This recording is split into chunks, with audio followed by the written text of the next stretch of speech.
Assalamualaikum warahmatullahi wabarakatuh.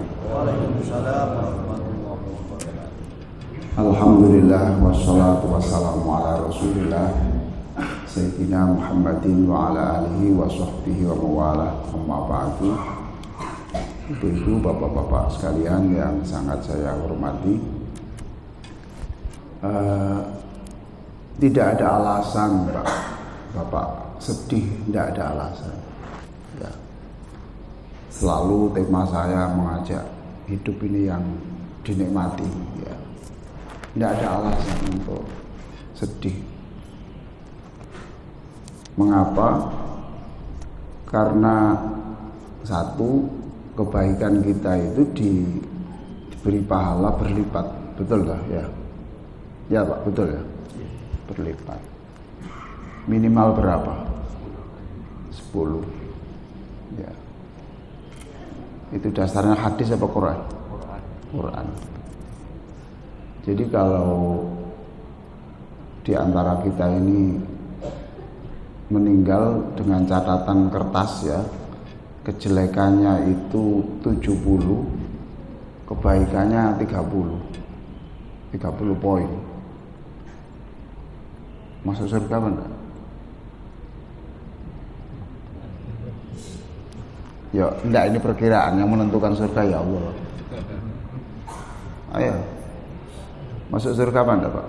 Masuk surga insyaallah. Masuk surga lah. Logikanya di mana, Pak? 300 sama 70. Ya 300 sama 70. Nah, ini kan kemurahan Allah. Masa begini kita masih susah?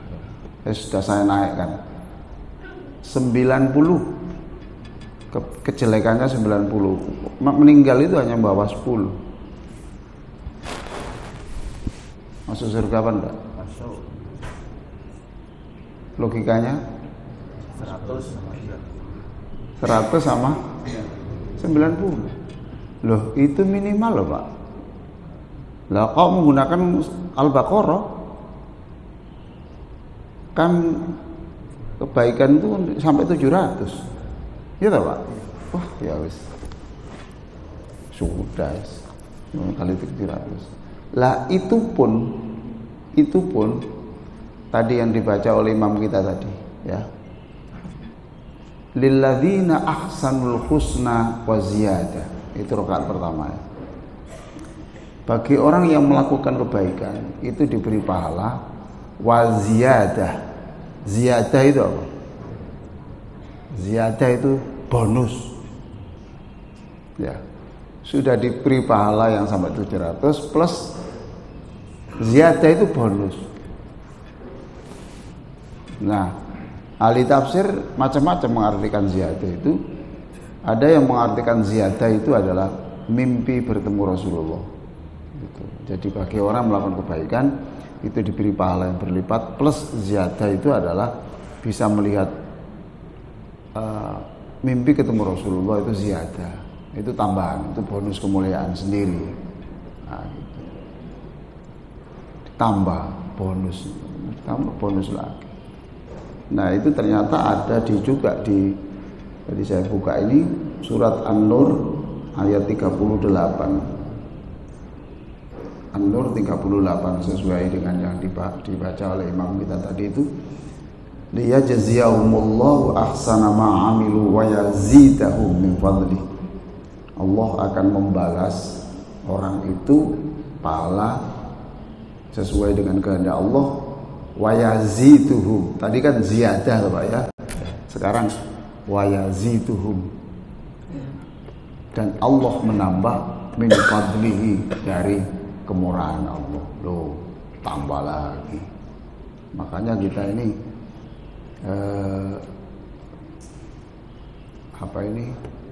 setelah sholat tuh baca Alhamdulillah berapa kali? 33. Alhamdulillah itu ekspresi kegembiraan apa kesedihan? Kegembiraan.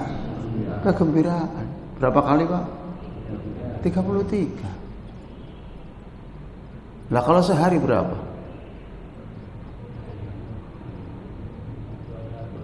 Hah?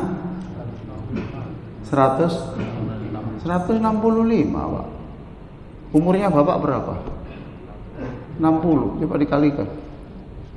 Sekarang kita ini setelah sholat membaca Alhamdulillah, ekspresi senang itu 33 kali. Lah kok masih sedih itu gimana?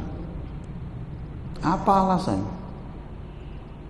Iya sakit, ini nanti itu, ini sakit nggak ada obatnya. Kita kan wiritan kita kan yuhyi wa yumiit. Kalau Allah menghendaki kita hidup ya hiduplah. Terus kebalikannya wa yumiit. Kalau Allah menghendaki mati ya mati. Jadi kita hidup kita mati itu sudah ada perencanaan. Ya sudah. Kalau menghendaki sembuh ya sembuh. Kalau menghendaki sembuh ya sudah sembuh. Ya sudah. Alhamdulillah 33 kali. Subhanallah. Berpikir yang seneng aja gitu. Alhamdulillah masih hidup. Ya, masih hidup. Masih ada makanan gratis, ya Pak ya. Masih ada saudara-saudara kita yang sedekah, ya pokoknya senang ketemu dengan orang baik-baik. Nah, itu tadi. Nah sekarang tugas kita ini adalah bagaimana membuat anak kita itu ya sesoleh kita minimal. Itu. Satu ya jamaah sholat subuh begini. Zikirnya juga apa mau berlama-lama seperti kita. Ini kan persoalan semua loh Pak ya. Apakah anak-anak kita ini makannya juga halal seperti kita? Ini ayo dipikir Pak. Ayo dipikir ini. Ayo dipikir. Apakah anak-anak kita sudah bisa membaca Al-Quran? Jangan hanya bapak lah, jangan hanya ibu, tapi anak kita ini. Nah inilah yang mendasari topik kita pagi ini. Saya berbicara tentang tugas Rasulullah, dan tugas Rasulullah itu adalah tugas kita semuanya. Nah tugas Rasulullah itu ada ditulis di surah Al-Jumu'ah ayat 2. Surah Al-Jumu'ah ayat 2. Ada yang mau baca? Udah lupa. Ada ya Pak? Ya silakan. Dialah yang mengutus seorang Rasul kepada kaum yang buta huruf dari kalangan mereka sendiri, yang membacakan kepada mereka ayat-ayatnya, menyucikan jiwa mereka, dan mengajarkan kepada mereka kitab dan hikmah atau sunnah, meskipun sebelumnya mereka benar-benar dalam keadaan yang nyata. Ya, di situ ada firman Allah yang berbunyi, Walladzi ba'atsa fil ummiyina rasulan minhum yatlu 'alaihim ayatihi wa yuzakkihim wa yu'allimuhumul kitaba wal hikmah wa in kanu lafi dhalalin mubin. Walladzi ba'atsa fil ummiyina. Nah, kalau terjemahan yang ditulis di sini ini, perhatikan di situ apa tadi? Dialah yang mengutus seorang Rasul. Nah, coba ini perhatikan ya, memang kepada orang-orang ummi.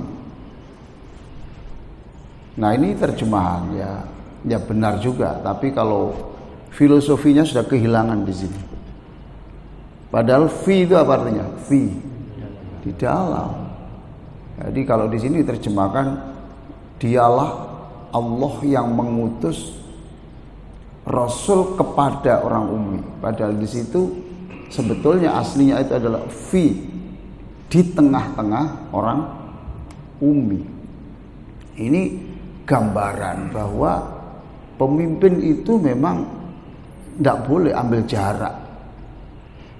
Ambil jarak dengan apa?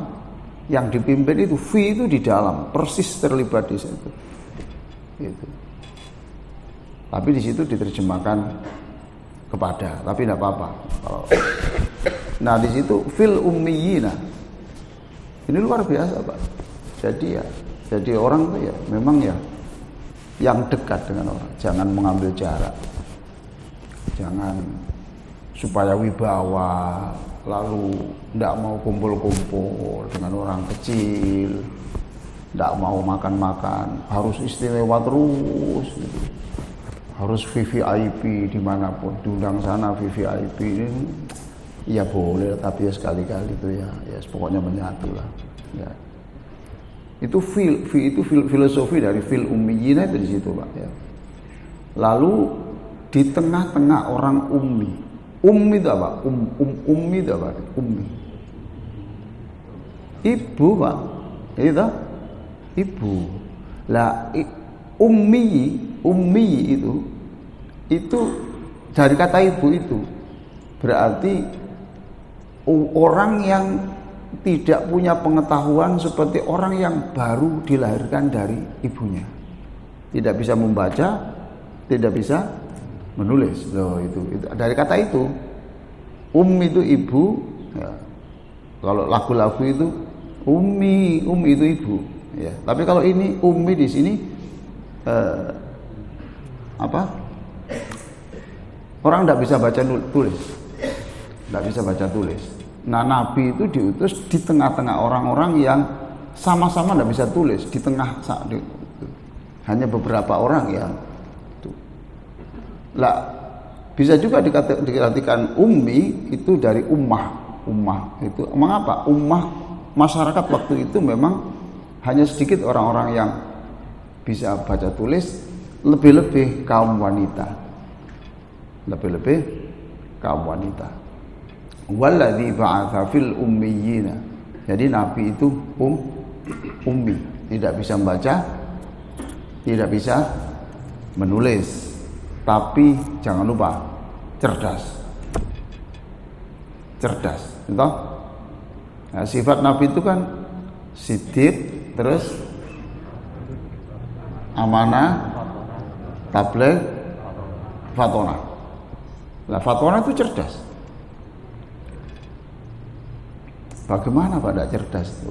Quran itu turun 23 tahun loh Pak. 23 tahun. Urutannya tidak seperti urutan yang di sini, Pak. Urutannya tidak di sini. Dan Nabi tidak punya alat perekam, tidak punya tulis. Nah, kalau Jibril datang, Muhammad, ini ayat ini letakkan di ayat yang kamu terima 15 tahun yang lalu itu. Ya. Gandeng di situ. Turun lagi, ini letakkan di ayat yang itu. Padahal jumlah ayat kan sekitar 6.236 atau sekian tahun. Lo kok ingat? Tidak nutut sudah. Ya, itu cerdas. Nabi itu cerdas. Tidak bisa membaca, tidak bisa menulis, tapi cerdas. Ada yang bisa membaca dan menulis, tapi ya lalian ya bola apa nih? Bingi pengajian opo? Kailing balas. Itu ayat berapa? Nah, kita itu jangankan ayatnya Pak, nomor ayatnya bingung, ayat nomor keberapa ya bingung juga. Sekarang ingat coba nanti kalau sudah pakai sandal tak lali mana. Nabi itu cerdas, itu fatonah luar biasa. Kok bisa ya?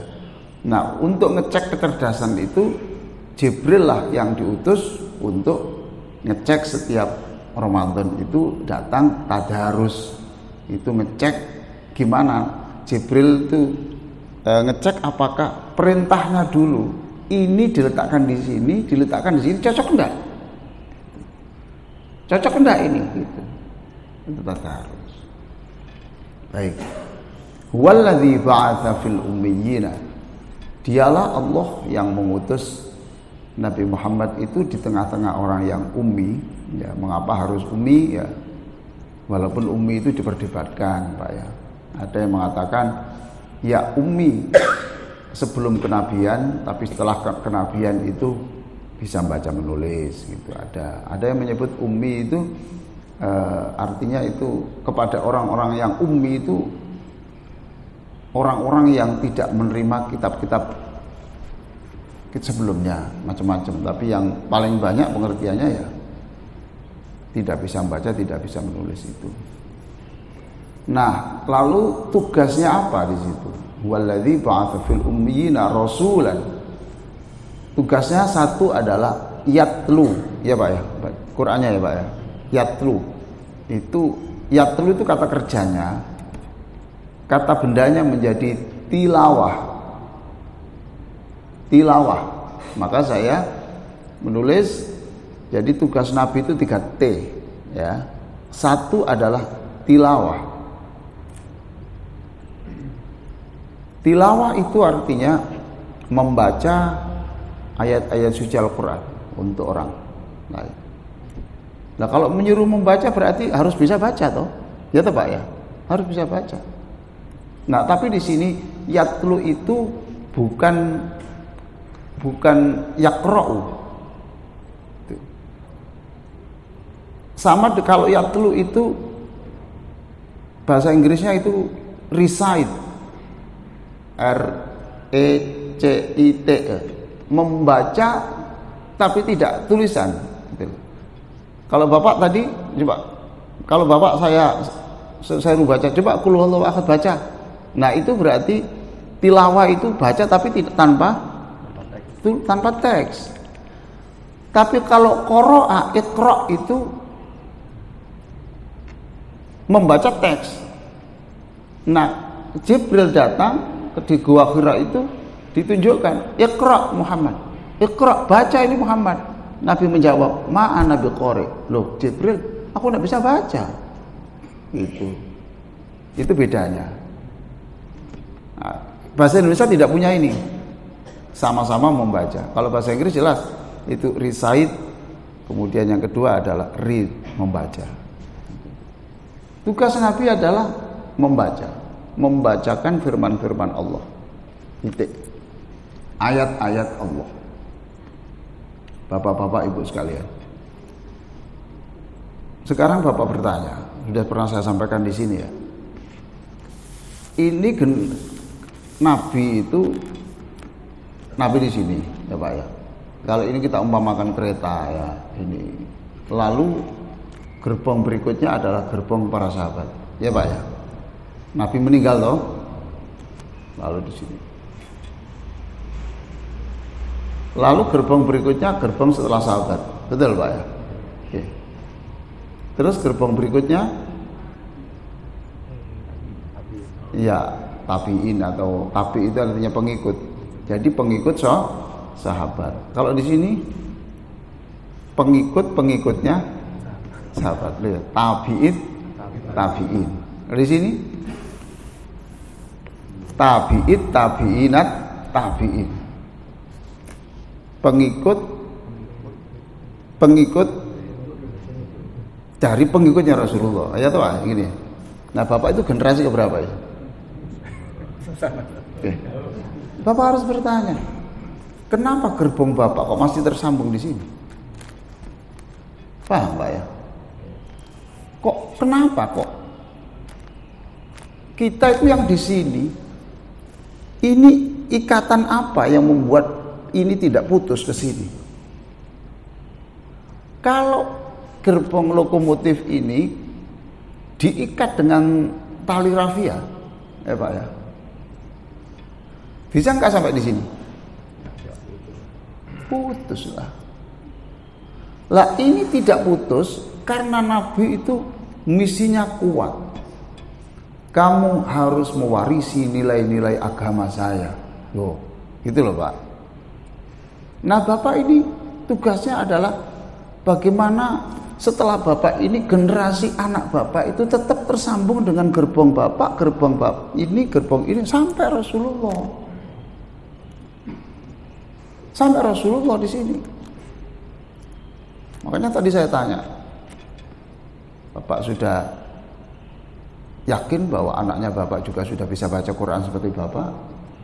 Apakah anak-anak Bapak sudah punya akhlak yang baik seperti Bapak, Ibu? Itu saya bertanya begitu untuk ngecek apakah gerbong anak kita itu masih tersambung dengan gerbong kita sampai gerbong Rasulullah.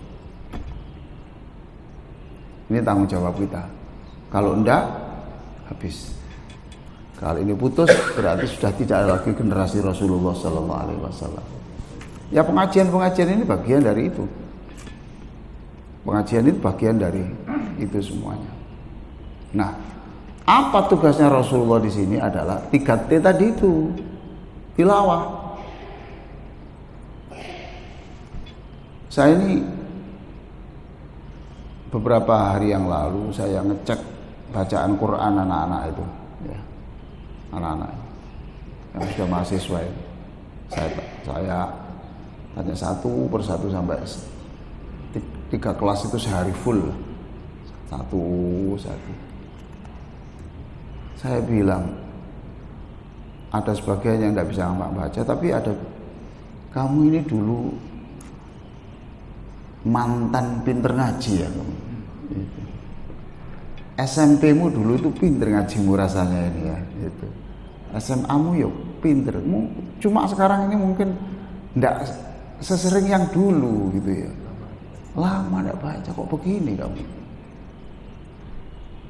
Wah ini, saya beritahu, jangan berpikir orang tuamu itu kamu membelikan rumah, menghajikan, mengumrohkan. No.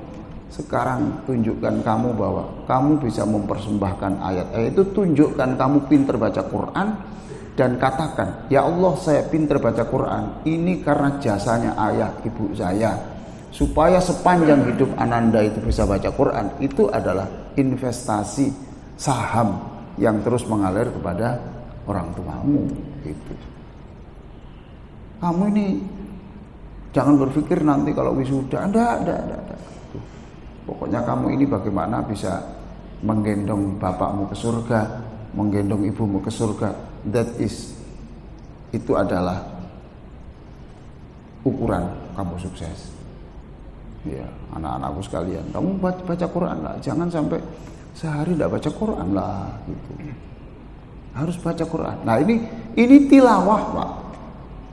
Tilawah. Saya berbicara begitu berarti saya berusaha meneruskan tugasnya Nabi, bagaimana ada generasi yang tilawah Al-Quran.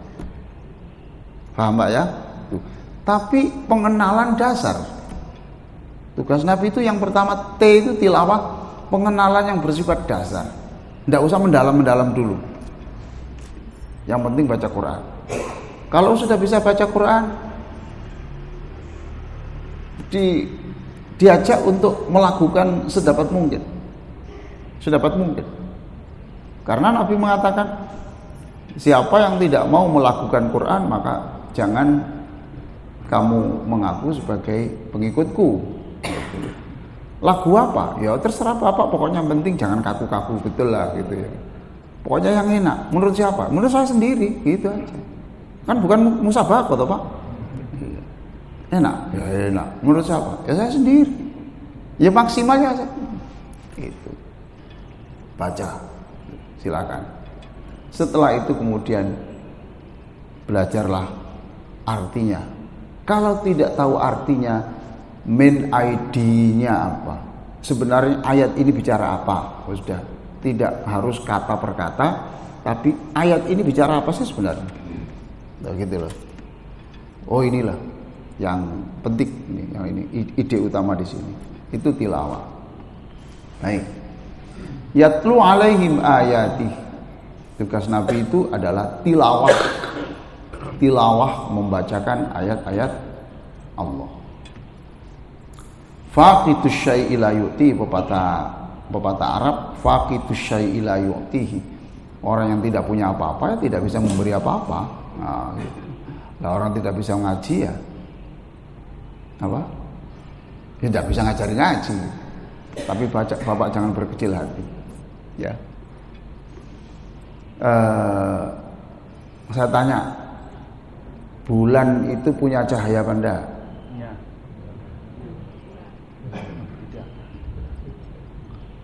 Bulan, rembulan punya cahaya apa enggak?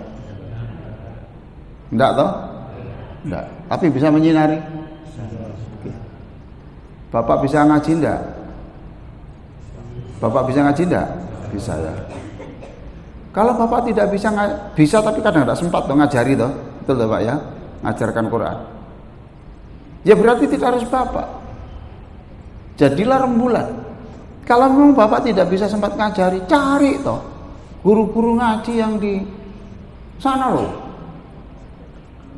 Papua di sana.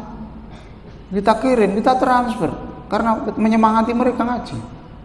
Banyak loh Pak orang-orang di sekitar kita ini di Jawa Timur ini saja, orang yang hidupnya itu ya full ngaji, ngajar ngaji sampai meninggalnya Pak. Yang diajar ngaji ya sudah jadi semuanya full ngaji, nggak punya apa-apa, nggak pernah diwawancarai TV, nggak pernah masuk viral, nggak pernah ada yang memperhatikan. Ya segitu-gitu aja. Loh itu kan orang hebat. Makanya saya kalau ada acara alumni itu terus ditampilkan, ini alumni kita sekarang anggota DPR, naik, beri kesempatan. Ini alumni kita sekarang jadi bupati di sini. Ini alumni kita punya 100 perusahaan. Loh, saya bilang, Anda mengukur alumni prestasi itu dari mana? Sekarang ada alumni kita ini yang dia punya rumah kecil dan dipakai ngaji, dia ngajar ngaji, atau dia tidak bisa ngajar ngaji tapi dia di situ kerjanya itu hanya untuk memberi honor kepada yang ngaji itu, lalu tidak kamu hargai, kamu suruh naik panggung karena bukan DPR, karena bukan bupati, lalu kamu menganggap ini siapa? Orang nggak prestasi. Walaupun yang saya tunjuk ini adalah bukan orang yang ambisi untuk disuruh panggung. Zalim itu kan, zalim. Nah ini kan akhirnya minder Pak. Iya wis ditakoni nyambut gawe apa saiki? Wis nganggur Mas, wis mulai ngaji tok.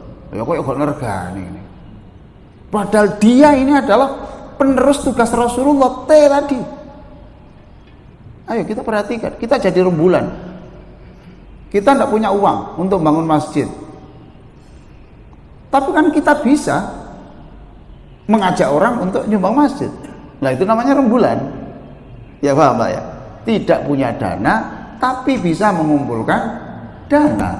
Tidak bisa ngajar ngaji, tapi bisa memberikan semangat kesejahteraan pada ngaji. Akan kebalik Pak, ini yang sudah bisa umroh sendiri diumrohkan lagi sama orang karena dia orang. Nah yang guru-guru kayak gini enggak, sama sekali enggak diperhatikan. Ini tilawah Pak, padahal mereka ini nanti bisa menerima pelajaran di pondok-pondok sebagainya itu ya bermula dari diajari Yu Fatimah itu Pak Kajidul ya sini ulang ini. Gak ada yang mikir. Nah, itu tilawah, tugas tilawah. Baik. Lanjutnya di situ yatlu alaihim ayatihi. Lanjutnya apa itu Pak? Bunyinya wa yuzakkihim. Wa yuzakkihim. Nah, itu yuzakki itu membersihkan. Membersihkan. Bahasa kata bendanya tazkiyah. Tadi pertama apa? Tilawah. Tilawah artinya apa? Membacakan ayat-ayat Allah. Yang kedua, tazkiyah itu membersihkan keimanannya. Ya, membersihkan keimanannya. Membersihkan akhlaknya. Lah, disempurnakan. Tazkiyah, maka ada pengajian tazkiyatun nufus, ya toh? Pembersihan jiwa. Nufus itu jiwa, pembersihan jiwa. Membersihkan iman kita.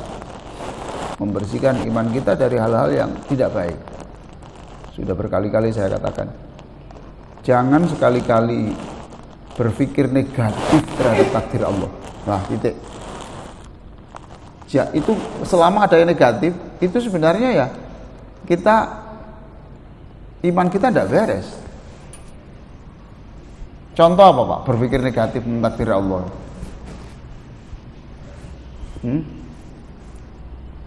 Berpikir negatif tentang takdir Allah itu apa? Apa Pak? Apes. Iya Pak. Apes ya. Apes mbek wapes nadai wis kata-katanya wis gak enak, nadai gak enak bisa. Contoh apa lagi ya? Iman kita tata iman kita tazkiyah. Kita tazkiyah. Apa lagi Pak contoh?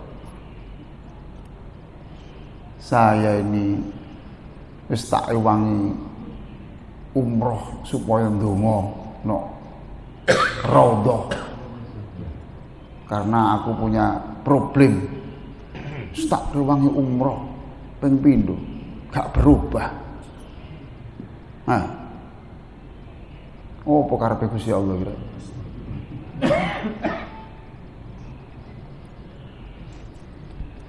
Ini kan nggak beres Pak, punya pikiran begitu kan nggak boleh. Tugas kita itu minta. Dan jangan dikira Allah tidak dengar. Jangan dikira Allah tidak tahu. Jangan dikira Allah tidak tahu. Air mata kita sudah diusap dengan tisu sebok ini tidak cukup Pak. Allah jangan dikira tidak tahu. Allah tahu. Tapi kenapa Allah tidak merubah? Ya memang Allah belum berkehendak. Ada pertimbangan tersendiri. Nah berpikir negatif itu bagian dari pembersihan iman. Dibersihkan. Tidak boleh Pak. Makanya alhamdulillah itu adalah dinyatakan bahwa seluruh keputusanmu itu pasti the best. Alhamdulillah. Pokoknya keputusanmu sakit. Ya, itu pokoknya terbaik lah ya Allah. Itu anak saya kok masih begini, ini, sudahlah. Rezekinya kok masih begitu, sudahlah Pak. Allah sudah tahu. Pokoknya dibersihkan dari sifat-sifat Allah yang tidak baik. Selama kita punya sifat yang negatif itu, kita mengucapkan subhanallah, Allah tidak seburuk seperti dugaanmu. Nah gitu. Subhanallah, kemudian alhamdulillah 33 kali. Nah kalau Bapak menyatakan alhamdulillah saya senang ya Allah dengan kesehatan saya, alhamdulillah saya senang saya punya anak, alhamdulillah saya hari ini. Terus alhamdulillah itu 33 kali. Mengapa 33 kali? Bapak harus tahu. Sebab ucapan terbanyak di surga itu adalah alhamdulillah. Ya Pak. Alhamdulillah. Nah kalau sekarang Bapak baca alhamdulillah, berarti Bapak sebenarnya sudah di surga dunia toh. Oh sekarang sudah. Kita memantaskan diri untuk masuk surga karena kita sudah alhamdulillah. Masya Allah. Untuk mikir begini nih kok, menata hati begini. Bapak jual rumah, lalu sudah dibayar separuh, sisanya nanti tahun depan. Kok enggak dibayar-bayar? Gimana Pak? Gimana Pak?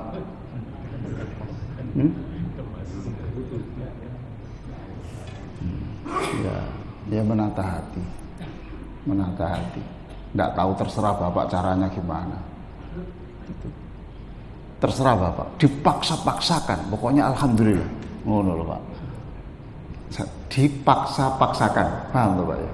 Gitu. Katanya sakit Pak. Ya sakit kan baru 5 tahun yang lalu. Nah, sebelumnya kan berapa tahun saya sehat. Gitu. Katanya rugi Pak. Lah sekarang kan rugi, tapi saya untung itu sudah berapa tahun. Gitu. Ini wajah-wajah surga itu begini nih, potongannya itu kelihatan. Tapi kalau katanya rugi, lah itulah ekonomi kayak gini. Pemimpin kita memang bobrok loh, wis gak syukur ngelono pimpinan. Mulut kita jadi gak bagus. Jadi ini sumber penyakit kemudian terus. Artinya kakinya Bapak sakit, itu yang kiri, yang kanan enggak loh Mas. Loh Mas, bisa. Asam urat dingklang. Apa Pak asam urat? Iya, apa. Aku saben cekot ini, Alhamdulillah, astagfirullahaladzim, Allahumma sholli ala Muhammad. Ini gak ngene, jarang maca sholawat aku. Pokoknya terserah Bapak. Berpikirlah positif tentang Allah. Lo ini yang disebut tazkiyah.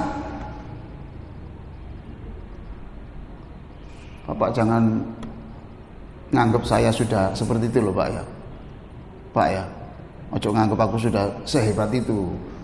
Aku podo ya mbak sampean Pak. Mak gaya aku nak mimbar sampai nak nisar udah. Podo Pak, podo. Tapi saya harus berjuang. Saya. Kalau saya sujud saya membaca Allah maj'al fi qalbi nura. Ya Allah berikan aku cahaya dalam hatiku sehingga aku bisa senang selalu menyebut namamu dan aku bisa menerima dengan senang hati apapun keputusanmu. Saya minta kepada Allah. Dan Allah tahu saya minta karena aku belum mampu untuk melakukan itu. Tapi setidak-tidaknya aku sudah berjuang. Nah gitu lah Pak ya. Itu tazkiyah. Tazkiyah akhlak kita yang tidak baik, akhlakul madhmumah yang tercela dibersihkan, diganti dengan akhlak yang baik. Itu tazkiyah. Jadi pengetahuan dasar, tilawah itu pengetahuan dasar, kemudian apa? Tazkiyah itu pembersihan akhlak kepada Allah, akhlak kepada manusia, ya. Nah, kemudian yang ketiga itu adalah di situ wa yu'allimuhumul kitaba, itu kata kerja, kalau kata bendanya menjadi ta'lim. Ta'lim itu berarti pengajaran yang bersifat lebih mendalam, tidak hanya sekedar pengenalan dasar, tapi sudah lebih mendalam. Pengajian kita ini masuk kategori apa? Tilawah apa ta'lim? Hebat.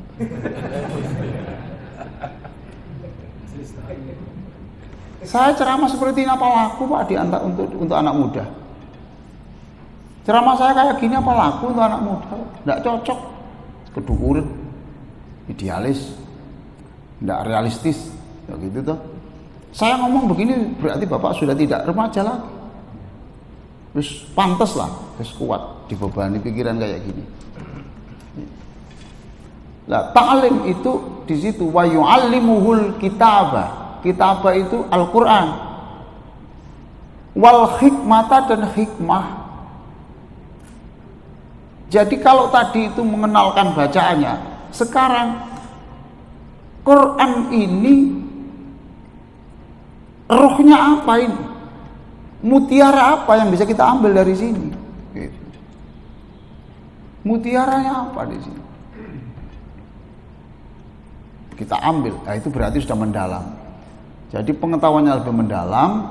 Kemudian wal hikmah itu ada yang menyebut as-sunnah, tapi di situ ada juga yang mengartikan al-hikmah itu adalah kemampuan untuk mengetahui hal-hal yang lebih mendasar, yang filosofis dari semua hal itu. Hikmah. Makanya Nabi Ibrahim berdoa, Rabbi habli hukma wa alhiqni bis solihin. Itu doanya Nabi Ibrahim dalam surat Asy-Syu'ara. Ya Allah berikan aku hikmah. Hikmah itu ya pengetahuan yang lebih mendalam.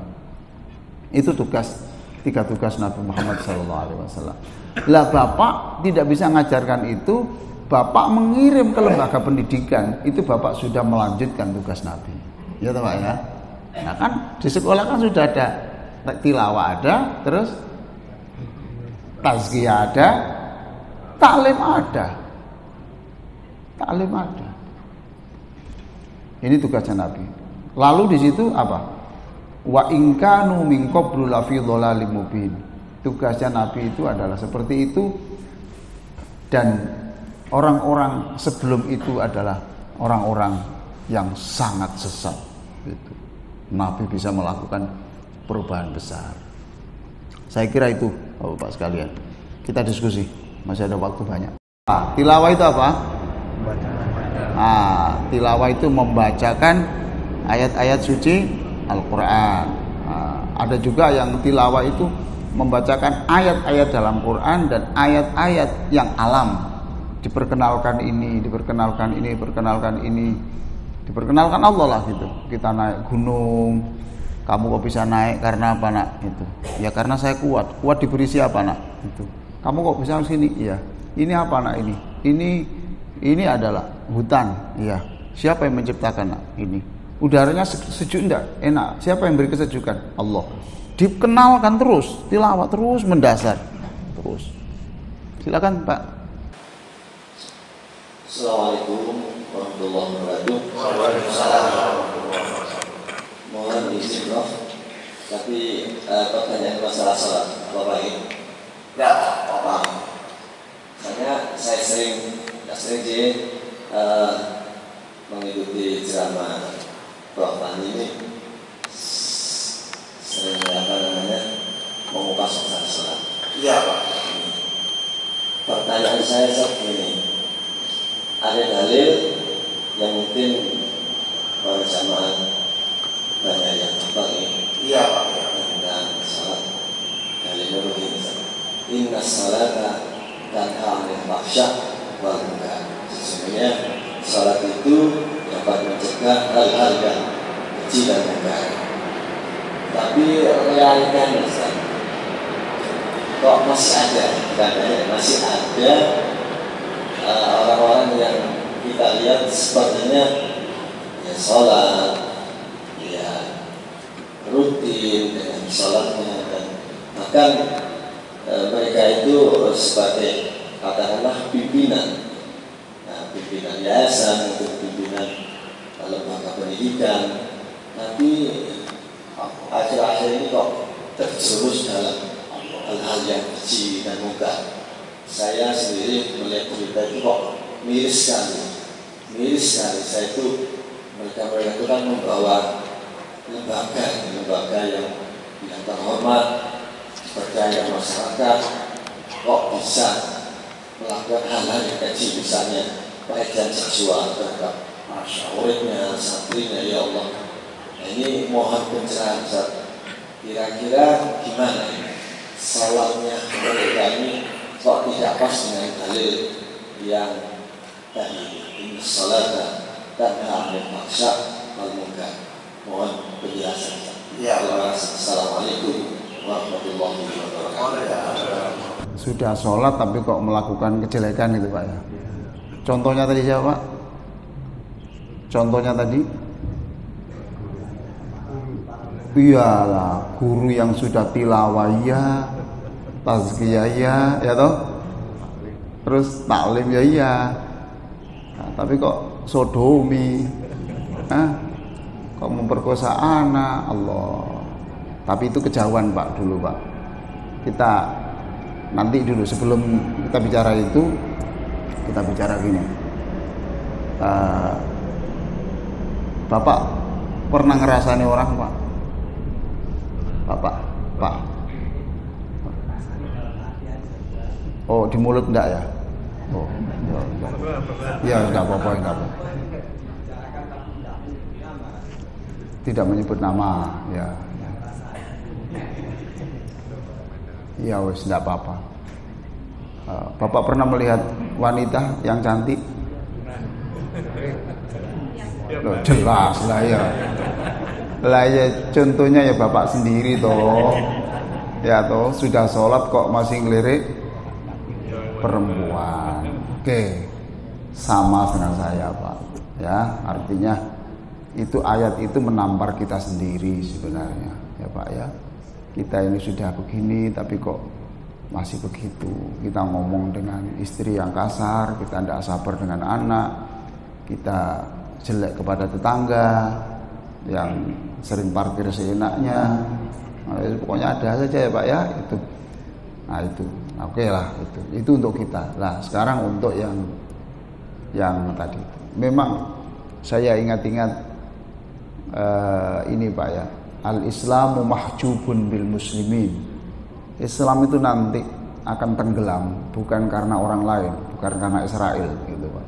Islam itu nanti tenggelam bukan karena Israel. Islam itu nanti tenggelam karena umat Islam sendiri. Coba bayangkan Pak, hari-hari ini ya, siapa yang tidak takut memondokkan anak? Ya Pak, siapa yang tidak takut? Kasusnya kayak gini. Jadi nanti bisa saja ada pendidikan-pendidikan agama itu nanti ditinggalkan orang karena ini. Itu. Ya Pak ya. Bukan karena orang lain menghancurkan pendidikan, mahjubun bil muslimin karena orang-orang Islam itu sendiri. Ini Pak. Masya Allah. Setiap hari kita menerima berita baru di daerah yang baru, Sulawesi, terus di Jawa Timur, di sini terus. Ya Allah, itu kalau menimpa naudzubillah anak kita kesana dengan ingin menghafal Quran, tiba-tiba hamil, coba itu gimana hancurnya, Pak. Lalu kebenciannya seperti apa? Loh, Bapak harus saya beritahu, ada orang tuh tidak mau ketemu saya, Pak. Diajak istrinya ketemu saya itu tidak mau. Dia punya suami ketemu saya, sopo Ustadz, aku mau ketemu Ustadz. Karena istri saya dulu itu dibawa Ustadz. Loh, benar Pak itu? Kelakuannya Ustadz gitu. Nggak mau ketemu saya Pak. Tapi kemudian akhirnya lama-kelamaan mau gitu, satu. Ada orang Amerika Pak ya. Orang Amerika dia nggak mau ketemu Ustadz di Surabaya. Ustadz itu kalau memberi solusi itu mesti nyalano aku tok gitu. Enggak ngasih jalan pikiran alternatif itu enggak. Tapi langsung menghakimi ayatnya gini, aku selalu dijelekkan di mana Ustadz mesti saya sebagai seorang suami, dia punya istri orang Surabaya. Nah, itu setiap datang ke Ustadz itu mesti dirinya yang dipojokkan. Gitu. Mesti itu. Sudah enggak mau ketemu. Ustadz. Oh, ini bukan Ustadz, ini profesor. Mau saya. Nah, akhirnya dia ngomong, ya ini solusi, ini ada gini ya, ini itu. Jadi mahjubun bil muslimin, tidak usah jauh-jauh Pak. Sekarang di kampung kita sendiri ya Pak ya, itu yang banyak ngomong dan tidak banyak nyumbang itu ya bisa dilihat 1, 2, 3 dan itu orang Islam semua. Pak ya, semuanya gitu Pak ya, paham tuh Pak ya. Lah yang lain tuh tidak banyak ngomong, ya sopan, ya ini dan banyak nyumbang. Terus kita kan orang berpikir, sakjane sing bener pun di agama. Sing iki apa sing iki? Itu Pak ya, itu kegelisahan kita Pak. Ya sini takdirnya Allah Pak, kita dihadapkan pada gini, kita disuruh berpikir yang ini. Maka saya di sekolah kampung saya itu sudah saya katakan, ini nanti jam 10 saya mengumpulkan guru-guru lagi. Saya tidak mau kecolongan di dalam hal perilaku-perilaku yang tidak baik. Saya tidak mau kecolongan. Pokoknya ada ya berita dari wali murid ini gini, langsung saya keluarkan. Saya tidak mau kecolongan. Gitu. Sebab di beberapa sekolah itu, mohon maaf itu yang bab, bukan satpam di sini ya, di sana Pak. Itu justru itu pelakunya. Ya Pak. Gurunya enggak ini. Jadi manusia itu Pak ditempeli apa saja. Ditempeli gelar profesor, ditempeli gelar al-hafidh, ditempeli gelar ustadz, ditempeli apa? Itu tetap manusia loh Pak. Betul Pak ya? Dia ya lapar, dia ya bisa kenyang, dia bisa diare, dia bisa tumbuh syahwat yang mendadak. Terus kayak ini mbah baru. Tapi jangan-jangan ya masih begitu kan. Gitu Pak ya. Disitulah pentingnya kita sholat jamaah, itu antara lain adalah saling mendoakan. Yang kedua kita sujud, itu kita minta petunjuk Allah betul. Jadi ya muqallibal qulub tsabbit qalbi ala dinik. Nah kalau kita ya gitu, bismillahi masyaallah la yasuqul khaira illallah. Ya Allah, saya tidak bisa melakukan yang baik kecuali Engkau beri kekuatan. Saya tidak bisa menghindari yang tidak baik kecuali Engkau berikan kekuatan. Itu terus doa itu, lalu kita mencari magnet. Kayak kita di sini ini sedang kita menyerap magnet kebaikan di sini. Ini lain Pak kalau kita kumpul orang di pasar, beda Pak dengan di sini. Ini magnet kebaikan. Itu Pak ya. Kita gelisah, doakan Pak ya lembaga-lembaga pendidikan kita, pondok-pondok pesantren kita. Di saat orang haus pesantren, di saat ini kita berhadapan dengan citra yang seperti ini. Itu Pak ya, kita gelisah. Tapi jangan kemudian menyebut HP adalah setan Pak. Wah, saya menyebut ngetokno HP ini tuh kok saing ini. Ini ki setan ini. Lah kok setan kok sampean gowo? Iya kan ya. Iya. Setan. Loh sekarang kan disebut setan gimana Bang? Di sini Pak Haji ini bisa baca Quran ya lewat HP kok. HP kan bisa toh Pak.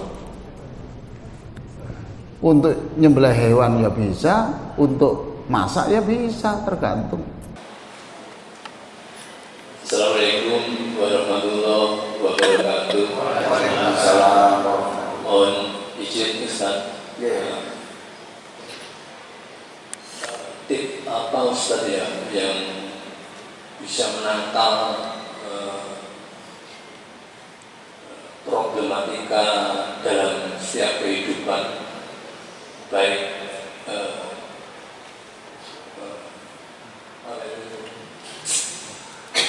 problematika yang datang dari dalam diri kolbu manusia, adanya gelombang-gelombang yang ketakutan untuk terkadang banyak menghantui dalam kehidupan, baik problematika kehidupan dalam kesehatan. Oh, Bapak takut sakit, itu maksudnya? Ya, maksudnya itu gelombang-gelombang yang muncul dalam mati dalam keadaan usul optimal atau tidak. Kadang ada yang muncul seperti itu. Oh iya. Ya Pak ya. Terima kasih Pak ya.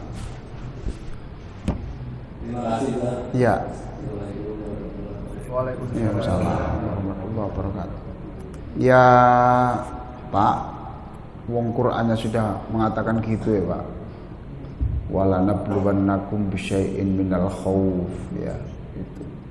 Semua kamu itu nanti akan muncul rasa takut, gitu Pak ya.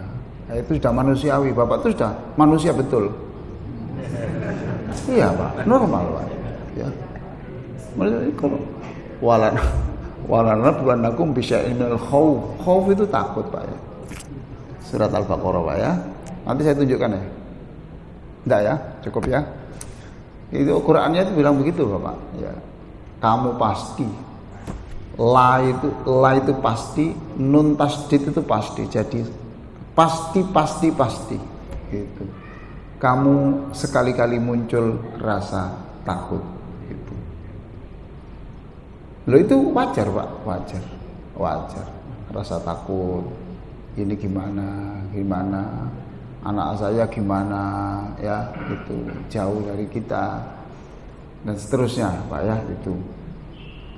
Kemudian khauf wal ju, soal ekonomi, wa naqsim minal amwal anfus, soal keselamatan jiwa. Nah itu tadi Pak, kematian. Wa basyiris sabirin, kemudian di situ ada berikan kabar gembira kepada orang-orang yang punya kemauan yang besar dan sabar tangguh untuk menghadapi kenyataan. Nah itu sabir itu di situ. Jadi Bapak lakukan. Nah sekarang Bapak rasa takut, karena rasa takut itu diperlukan Pak. Kalau Bapak tidak takut sakit nanti makannya seenaknya toh, ya toh. Kalau Bapak tidak takut kecelakaan nanti wiritan atau tengah jalan Pak. Allah subhanallah mengarahkan jalan raya ayah ini subhanallah. Itu diperlukan, cuma dosisnya. Jadi Bapak kalau takut sehat, takut sakit, berarti apa yang Bapak lakukan? Pak, supaya Bapak tidak sakit, apa yang Bapak lakukan?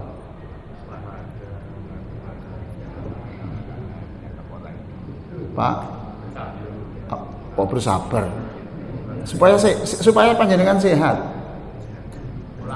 Olahraga lo gitu loh Pak.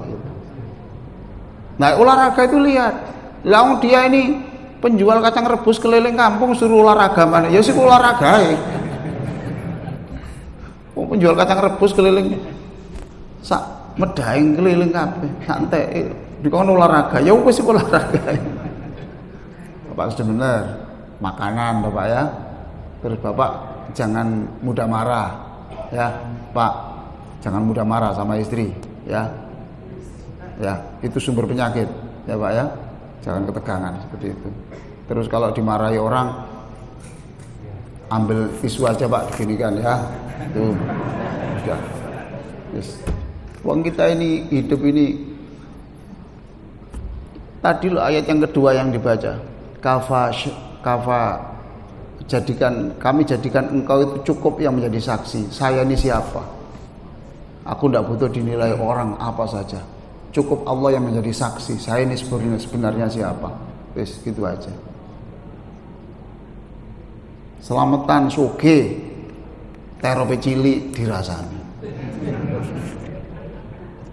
Ganteng-ganteng Pak. Terope gede mewah berkate cilik dirasani mana Pak? Apa sih Pak wong? Jemur mukna dirasani mana? Mukna dijemur-jemur tok gak tau denggo. Lho ono mana Pak? Cocok-cocote wong iki wis gak mari-mari. Bapak jangan susah. Jalan aja. Oke, gitu. Lah Bapak supaya husnul khotimah kan sederhana. Husnul khotimah itu pokoknya mati dalam keadaan membaca la ilaha illallah itu sudah sukses. Lah Bapak supaya besok meninggalnya baca la ilaha illallah, jangan menggantungkan Pak Mudin. Jangan menggantungkan anak Bapak. Anak Bapak nanti jadi orang besar, kerja di Singapura. Yang kedua kerja di Ukraina.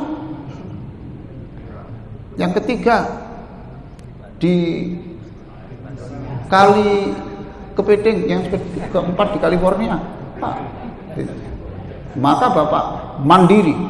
Mulai hari ini Bapak sering membaca la ilaha illallah, la ilaha illallah yang banyak supaya besok Bapak meninggal itu tanpa diajari siapapun.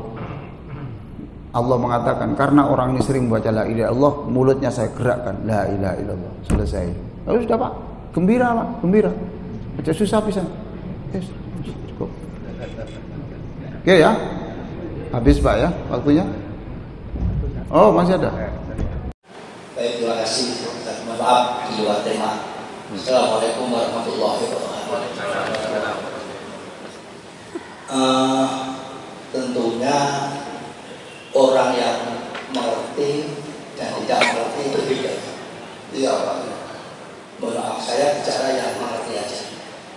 Yang mengerti itu contohnya apabila dia mau ke masjid berjamaah, dia membawa infak, diniati ya Allah, infak ini untuk kedua orang tua kami dan sebagainya. Dan apabila dia sudah berjamaah, nanti kita berjamaah bisa silaturahmi dan sebagainya. Maksud saya pertanyaannya begini, apakah niat-niat tersebut kami ulang-ulang terus atau seperti ayat mengalir? Terima kasih, mohon maaf. Ya, niatnya harus terus menutup Pak. Jadi maksudnya infak. Niatnya Ustaz, niatnya. Tadi kan infak orang yang mengerti diniati. Infak ini untuk kedua orang tua kami dan sebagainya. Iya, ya. Sholat juga berjalan kami berjamaah itu bisa bersilaturahmi dan sebagainya. Iya, saya ngerti. Kami niatnya. Iya Pak, diperbarui aja Pak, diperbarui. Jangan diniati. Ya Allah, saya niat seumur hidup sekali. Engkau pasti maha ingat ya Allah. Ya Pak ya, itu.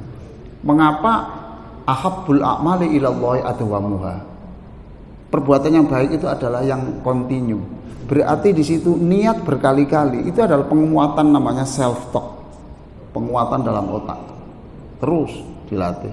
Makanya dulu saya ceritakan kalau infak ke masjid, setiap ke masjid bawa uang mamanya gitu ya Pak ya. Nah itu tiap masjid bawa, jangan begini. Saya niati Pak ya, setiap ke masjid itu saya 10.000, tolong dijumlah kalau setahun berapa Pak ya, gitu ya.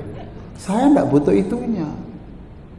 Saya melatih untuk membiasakan bahwa mindset kita itu masjid adalah infak.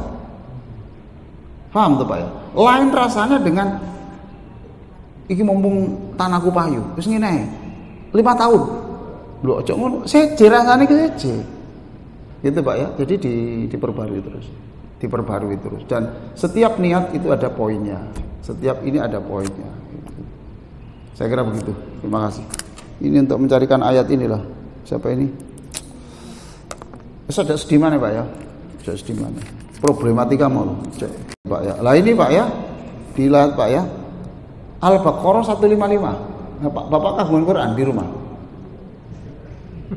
Bapak punya Quran di rumah? Sungguh punya? Ya pun. Al-Baqarah 155. Pak nggih? Untuk menggambarkan bahwa Bapak itu manusia biasa seperti yang lain. Itu adalah yang saya baca tadi. Demikian saya kira begitu. Ini waktunya sudah.